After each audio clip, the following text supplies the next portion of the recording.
Ina ne zove nikada. Ni za šta. Još jedna stvar koja se dogodila zbog mobitela, i to isto morate biti svjesni, korisnici su nestrpljivi. Postali su nestrpljivi i strašno znatiželjni.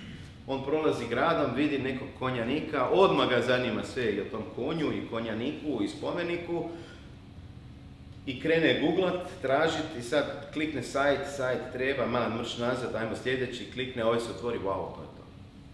Nekad nije čak ni bitno jeste prvi. Na mobilnom uređaju je dobro biti prvi, jer imaš samo jedno prvo mjesto i drugog ni ne vidiš, moraš veslat.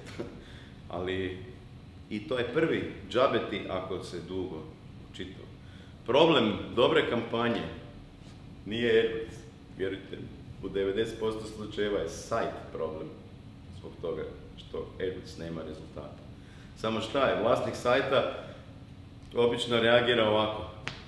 Ja od tog AdWordsa ništa ne vidim. A sajt vam nema? Ne, sajt je super, poplatio sam 10.000 eura. Šta je vama? Sajt je pokida. I sve na sajtu je dizajnirala moja kćer koja je završila tekstilni dizajn. Sve. I roza, i ljubičasto, i kad se otvori sajt, evo ja i moja familija, dobrodošli, evo mi smo familija ta, evo naš čuko, ovo je naš restoran, ovo je naš proizvod i još, ajmo, glazba i možeš misliti. Ja tražim Kinez, di ću ćevape pojesti. Ludilo. Još nešto što je, znači to su vam tek znatiželjni, nestrpljivi i zahtjevni. Nema, daj mi ono što baš ja hoću, ništa drugo ne zanima. I još jedna stvar koja je